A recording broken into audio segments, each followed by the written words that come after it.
Starting with the name of Allah Almighty, who is the master of the day of judgment, and a bundle of the religious Islam and beloved Prophet Muhammad sallallahu alaihi wasallam.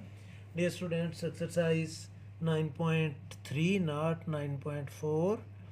Question number 5, and the statement of the question is: in the figure, AB is parallel to YZ.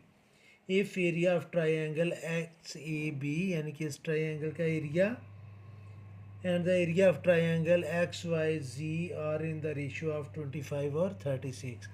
Students, ये मैं आपकी आसानी के लिए ये दोनों figures में अलहदा ड्रा करने लगा हूँ ताकि आपको कोई कन्फ्यूजन ना हो। तो ये छोटी ट्रायंगल जो है उसका नाम है स्टूडेंट्स XAB, और जो बड़ी ट्रायंगल है वो है स्टूडेंट्स XYZ। ये स्टूडेंट्स मैंने इन दोनों ट्रायंगल्स को सेपरेटली ड्रा कर लिया। अब वो हमें कह रहा है कि ये जो छोटी ट्रायंगल है इसका एरिया जो A1 है और इसका एरिया जो है A2 है, इनकी जो रेशो गिवन है कि A1 रेशो A2 वो है स्टूडेंट्स 25 रेशो 36, ये वो हमें बता रहा है। फिर कह रहा है कि फाइंड करें आप कि ratio of XB over XZ, ये हमने फाइंड करना है, यानी कि इन दोनों की रेशियो फाइंड करनी है।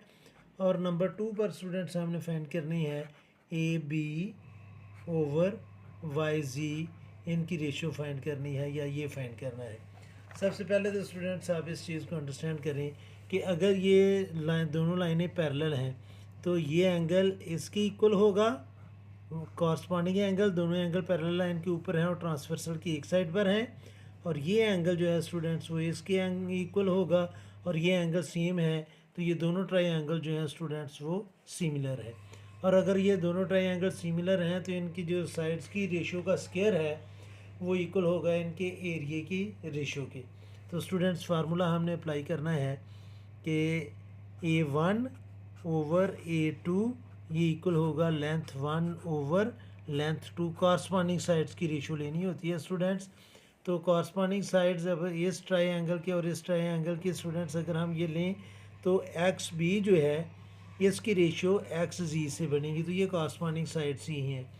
तो ये आ जाएगा students area of ratio of the area of the figures is 25 over 36 is equal to length 1 जो है वो है स्टूडेंट्स XB, क्योंकि वो छोटी ट्रायंगल है, ओवर L2 जो है वो है length of the sides of greater triangle और वो है XZ, और इनका हमने ले जाना है स्क्वायर क्योंकि फार्मूले में स्क्वायर है। अब स्टूडेंट्स चूँकि हमें इनकी रेशियो चाहिए तो स्टूडेंट्स हम दोनों साइड पर स्क्वायर रूट ले लेते हैं। तो जब स्क्वायर रूट लेंगे इस साइड का पर भी और इस साइड पर भी, तो ये स्क्वायर और स्क्वायर रूट कैंसिल होगा और इसको सिंप्लीफाई करेंगे तो ये आ जाएगा 5 over 6 is equal to XB over XZ।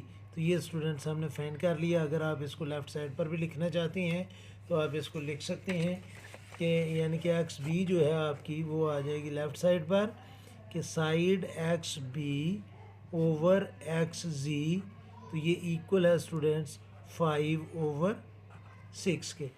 अब हमने इसके यानी कि AB ओवर YZ फाइंड करनी है, तो सेम फार्मूला अप्लाई होगा, अब सिर्फ साइड्स चेंज होंगी तो इनकी रेशियो भी वही आ जाएगी।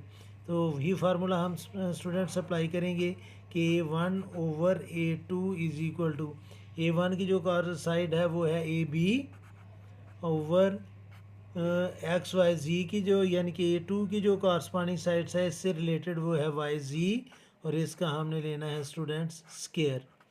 तो A1 और A2 की रेशियो हमें गिवन है 25 ओवर 36, इसका हम रूट ले लेंगे क्योंकि दूसरी साइड पर स्क्वायर आ रहा है, इज इक्वल टू ये आ जाएगा स्टूडेंट्स AB ओवर YZ, और ये स्क्वायर और रूट चले मैं लिख लेता हूँ, हालांकि आप इंटेलिजेंट इनाफ हैं ये ना भी लिखें तो ये अंडरस्टूड है। तो इसका जब हम स्क्वायर रूट लेंगे 25 का तो वो आ जाएगा 5 over 6 is equal to AB over YZ। तो इसको भी हम उसी तरह कर लेते हैं स्टूडेंट्स। तो ए बी को हम लेफ़्ट साइड पर लिख लेते हैं, तो ये आ जाएगा A B over Y Z is equal to 5/6। तो इन दोनों की जो रेशियो है वो देख लें, ये भी 5/6 है, ये भी 5/6 है, और एंड पर उसने क्वेश्चन में पूछा है कि आर द रेशियोज इक्वल, तो आप नीचे लिख देंगे yes ratios are equal, yes they are equal, और ये हमने फाइंड करना था। तो ये था स्टूडेंट्स क्वेश्चन नंबर 5। उम्मीद है कि आपको इसकी समझ आ गई होगी। फिर भी अगर कोई कन्फ्यूजन हुई तो आप कमेंट बॉक्स में ज़रूर कमेंट्स कीजिएगा। कोशिश करूँगा कि जल्द से जल्द आपको रिप्लाई करूँ, और हर हमेशा की तरह अल्लाह से दुआ करूँगा कि आप सब हमेशा खुश रहें और ज़िंदगी के हर मैदान में कामयाब हों। आमीन। अल्लाह हाफिज़।